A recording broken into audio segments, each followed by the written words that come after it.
Live from New Delhi, you're watching DD India Live, India's voice to the world. I'm Preeti Kaur. Coming up in the next 30 minutes.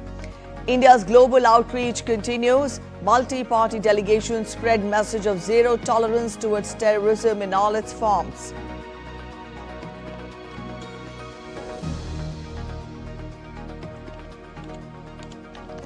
India's External Affairs Minister concludes Germany visit, conveys India's appreciation for German government's expression of solidarity and support to India in its fight against terrorism, reaffirms commitment to deepening India-Germany strategic ties.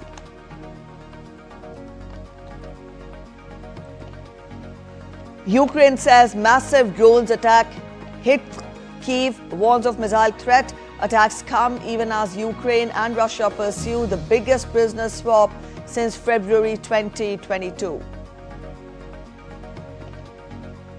In Cannes, Iranian director Jafar Panahi wins Palme d'Or for It Was Just an Accident. Brazil's Wagner Moura wins the Best Actor. Best Actress award goes to France's Nadia Militi. Delhi-NCR battered by heavy rains and thunderstorms. Red alert issued for South Konkan districts as heavy rainfall likely across Maharashtra. Monsoon arrives in India, marks earliest onset since 2009.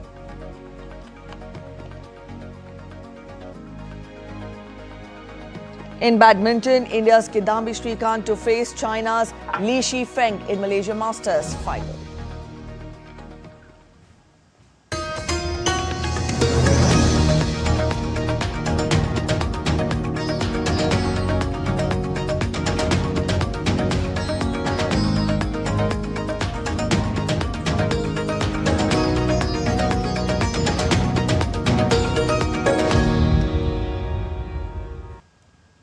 Leader of all-party delegation, Congress MP Shashi Tharoor gave the message to the world that the Indian delegation has come forth to communicate that we will not be sitting quietly against the forces of evil which attacked India.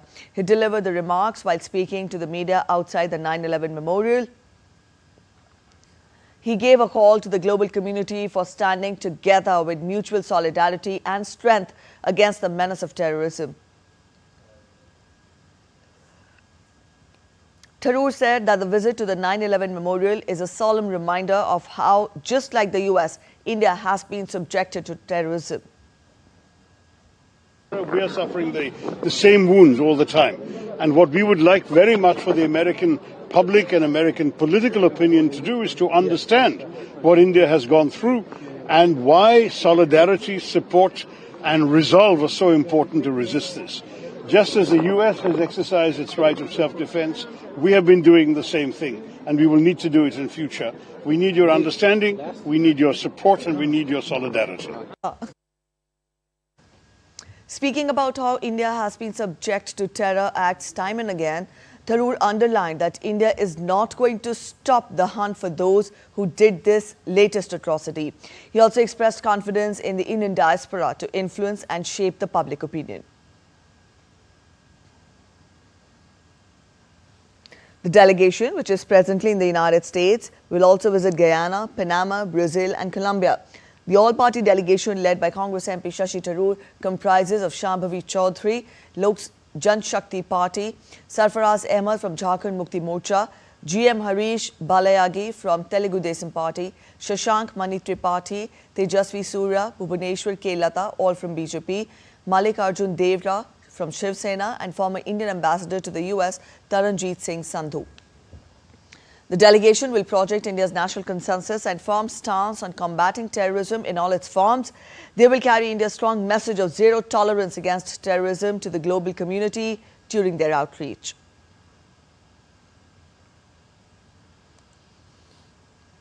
The all-party delegation led by Nationalist Congress Party MP Supriya Sule arrived in Doha, Qatar on Saturday.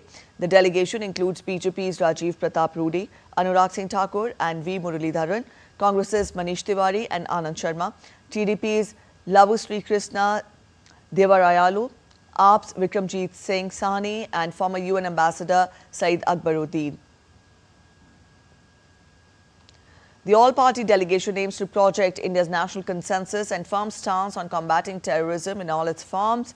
During their outreach, they will carry India's strong message of zero tolerance against terrorism to the global community. The delegation will visit Qatar, Egypt, Ethiopia and South Africa to convey India's unwavering resolve to combat terrorism.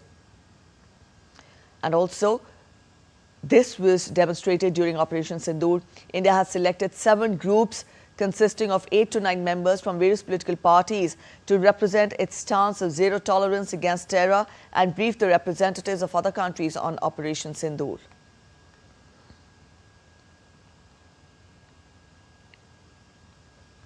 Another multi-party delegation led by JDU MP Sanjay Jha arrived in Seoul, South Korea after completing its visit to Japan. In a post on social media platform X, the Indian Embassy in Seoul wrote, the all-party parliamentary delegation led by MP Sanjay Kumar Jha arrived in Seoul as part of India's diplomatic outreach on Operation Sindoor. India stands committed to fight terrorism in all its forms and manifestations.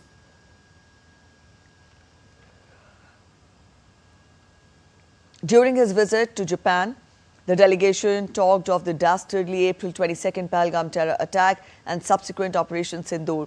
It also emphasized India's zero tolerance to terrorism and conveyed the message that terror and talks cannot go together, blood and water cannot flow together.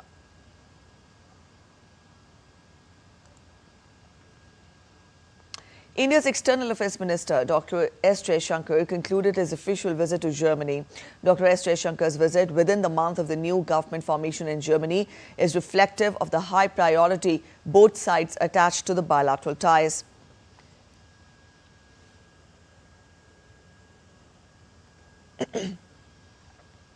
During the visit, the minister called on Chancellor Friedrich Merz.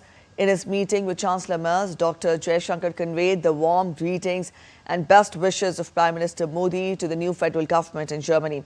Chancellor Merz expressed strong support for further deepening the increasingly multifaceted India-Germany strategic partnership across diverse sectors. Dr. S. Jaishankar also conveyed India's appreciation for the German government's expression of solidarity and support to India in the fight against terrorism.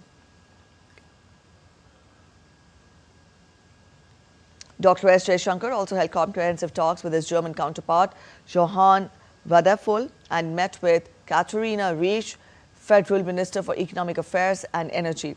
He also engaged with members of German Parliament, foreign and security policy experts, and members of the Indian community. Dr. S. Jaishankar's visit to Germany comes at the time when both countries are celebrating the milestone of completion of 25 years of strategic partnership. It led to renewed engagement with the newly constituted German government, injecting fresh momentum into the India-Germany strategic partnership and reaffirming commitment of both sides to further strengthening political, economic, technological and people-to-people ties between India and Germany.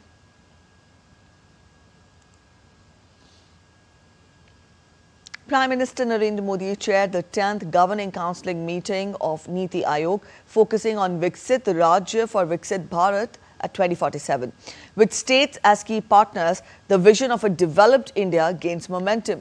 Digital growth and a booming startup ecosystem signal a transformative era ahead. ED India's Tapas Bhattacharya has got this report. Vixit Bharat at the rate 2047, not just a vision, but a national mission. Prime Minister Narendra Modi chaired the 10th Governing Council meeting of NITI Aayog at Bharat Mandapam, New Delhi. Held on the theme Vixit Rajya for Vixit Bharat at the rate 2047, the meeting served as a platform for the centre and states and union territories to align on strategies to achieve the vision of a developed India by 2047. Chief Ministers and Lieutenant Governors discussed how states can act as key drivers in building a Vixit Bharat. The first item in the agenda was Vixit Rajya for Vikasit Bharat. Vixit Bharat Hetu Vixit Rajya. The whole idea is, in the last Governing Council, the 9th Governing Council, held just after the election in July, the Prime Minister had given a call for all states to prepare their own state visions, making their states Vixit, Vixit Bihar, Vixit Odisha, Vixit Madhya Pradesh, so that they have visions which will then aggregate into a larger vision for the nation. India is on a transformative journey. In just 10 years, India has risen from the fragile 5 to the top 5 economies of the world with a GDP of $4.19 trillion. The country is at a takeoff stage where it can grow very, very rapidly, as has been done by many countries in the past. So this was the context. Given this, as well as the demographic dividend that India is actually blessed with for the next 20-25 years, that we can grow rapidly, the Prime Minister gave a call that all states to prepare a vision document at their level. And this is already visible in the growth of India. We are the 4th largest economy as I speak.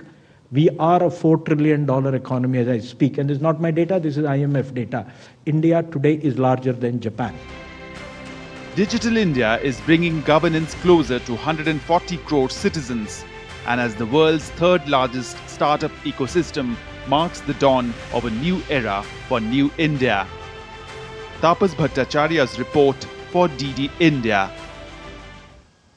Prime Minister Modi, in a social media post, said that he attended the 10th Governing Council meeting of NITI Aayog at Bharat Mandapam. Chief Ministers, Governors and Lieutenant Governors from various states took part in the meeting. The theme of the meeting was Vixit Rajya for Vixit Bharat at 2047. Prime Minister said they had a fruitful exchange of perspectives on how to achieve this goal. Education and skilling also featured prominently during the discussions. The national education policy has also stressed greatly on this. The leaders also talked about ways to improve our urban centers, considering rapid urbanization is the reality of our times. 9 out of 24 crew members were rescued by the Indian Coast Guard after the container ship MSC Elsa 3 tilted dangerously near Kochi on Saturday. The ship, flagged under Liberia, developed a 26-degree tilt about 38 nautical miles southwest of Kochi while sailing from the Vizhinjam port. The Indian Coast Guard launched a swift rescue operation using ships and aircraft after receiving an alert. Rescue efforts continue to save the remaining 15 crew members, with life crafts already airdropped near the vessel. Let's get to weather updates now. Extreme weather events have wreaked havoc across different parts of India. Heavy rain and thunderstorms hit Delhi on Sunday, causing severe waterlogging in several places like Moti Bagh, Minto Road, and also near the Delhi Airport Terminal. People are advised to stay indoors, avoid sheltering under trees, and stay away from water bodies. The storm may damage trees, crops like banana and papaya, and also weaken the structures. In Haryana, parts of Jhajjar and nearby areas were lashed by strong winds and heavy rain. Meanwhile, Kerala has welcomed early arrival of the monsoon, bringing heavy rains to west coast, including Karnataka, Maharashtra and Goa over the next few days. The administration has given an alert. Also, a red alert was issued on Saturday for Maharashtra's Ratnagiri and Sindhu-Durg districts after a depression crossed near Ratnagiri and Dapoli, bringing heavy rainfall, thunderstorms and strong winds. Raigad was placed under orange alert, while Mumbai, Thane and Palghar received yellow warnings. Fishermen have been warned against venturing into the sea. In Rajasthan, a heat wave is ongoing with temperatures reaching 48 degrees Celsius in Jaisalmer. People are staying indoors due to the intense heat. You're watching DD India Live. We're heading for a short break, but after the break, Bangladesh Nationalist Party calls for swift completion of reforms after meeting with Bangladesh Chief Advisor Muhammad Yunus. Kenya begins relocating critically endangered black rhinos to a new sanctuary. It's a glorious 100th for Novak Djokovic. The tennis stalwart defeats Hubert Hurkacz on clay at the Geneva Open final.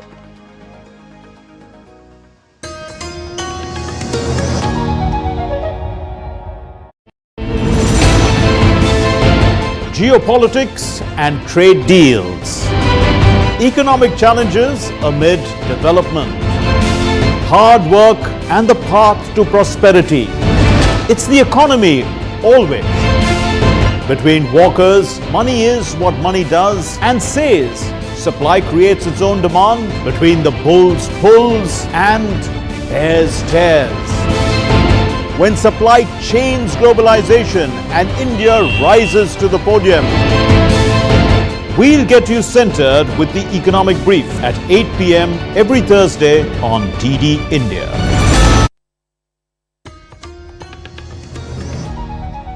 Welcome back after the break. You're watching DD India Live. After a day long of drama, Bangladesh Nationalist Party has called for swift completion of reforms initiated by the interim government, as well as holding the national election by December this year. The party leaders held a meeting with Bangladesh Chief Advisor Mohammad Yunus at the State Guest House Jamuna in Dhaka.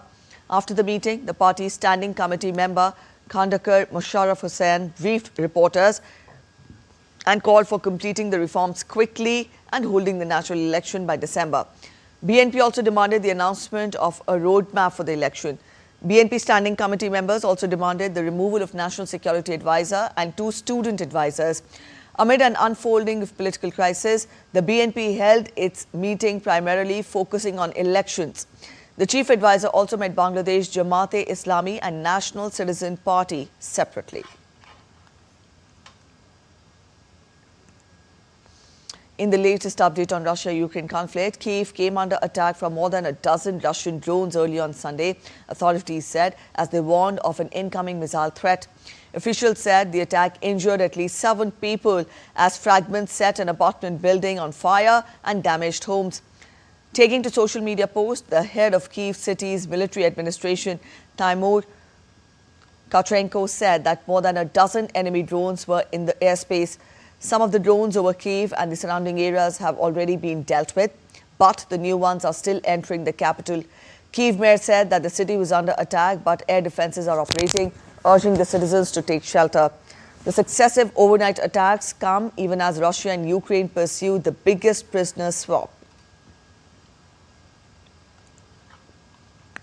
Ukrainian President Volodymyr Zelensky called for new international sanctions against Russia after overnight attacks in the capital Kyiv. На все це потрібна реакція. Жорстка. Реакція Сполучених Штатів Америки. Реакція Європи. Реакція всіх світів, хто хоче завершення війни. Путін відмовився від припинення вогню вже неодноразово. Це нічого йому не дає, крім того, що кожного дня він забирає життя.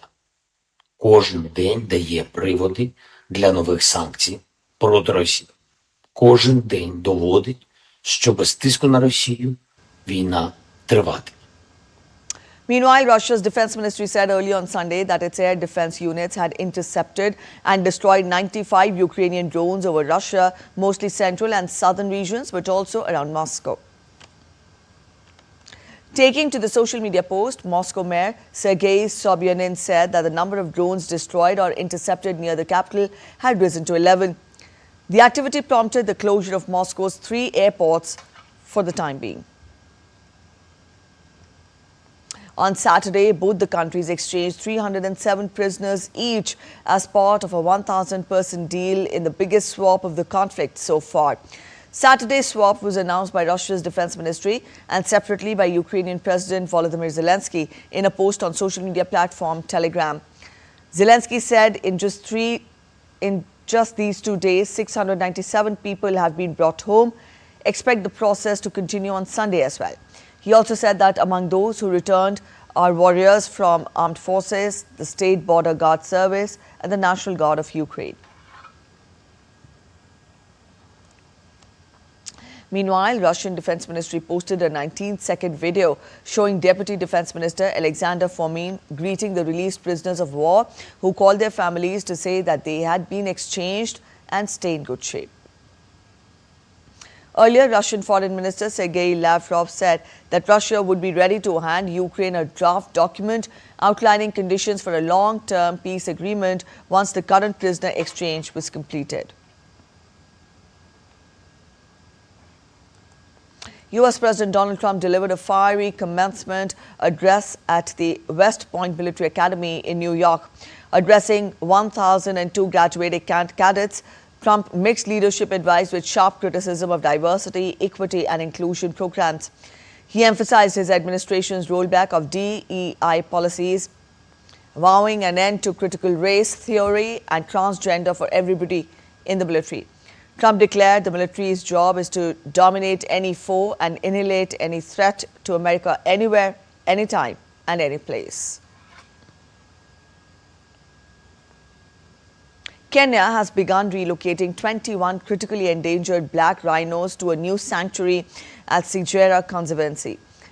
Also, the move aims to ease overcrowding at Olpeyeta, Lewa and Nakuru sanctuaries, which are beyond capacity. Officials say this will reduce fatal territorial fights and also boost breeding. Sigera was chosen for its water, forage and security, and the transfer will take place over 18 days. This is part of Kenya's national plan to double its black rhino population by 2037.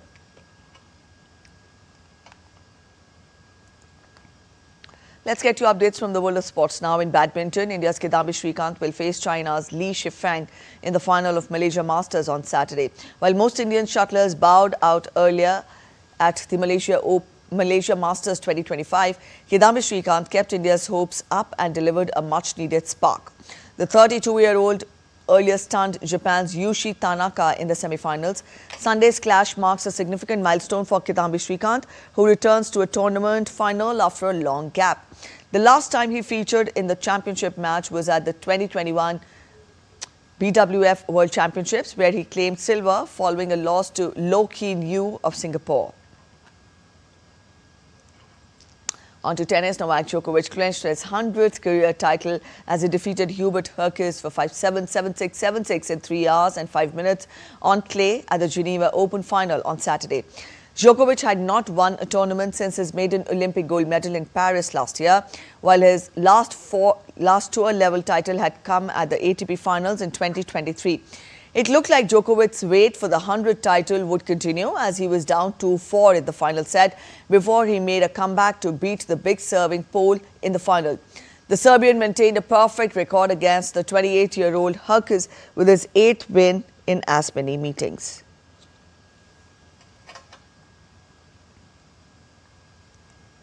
The 78th edition of France's prestigious Cannes Film Festival wrapped up, bringing together stars and legends of world cinema to celebrate the best in independent and international films. Iranian filmmaker Jafar Panahi won the Palme d'Or at the 78th Cannes Film Festival for It Was Just an Accident, while Iraq's The President's Cake won the Camera d'Or for the best debut. Brazil's Wagner Moura was named Best Actor, while French newcomer Nadia Milletti took the Best Actress honour for The Little Sister. Norway's Joachim Trier earned the Grand Prix for Sentimental Value. The winners were selected by a jury led by Juliette Binoche, with members including Halle Berry, Pyle Kapadia and Carlos Reguez. India's Homebound by Neeraj Gavin was also showcased. That's all for this edition of DD India Live, but let us know your thoughts on the news of the day. For those of you on the go, you can get all the latest news and updates from India and across the world on the DD India mobile app. This app is available on both Android and iOS platforms, and you can download the respective QR codes. We'll be back with more news as it breaks here on DD India. I'm Preeti Kaur signing off, and from all of us in Delhi, thanks for watching DD India Live.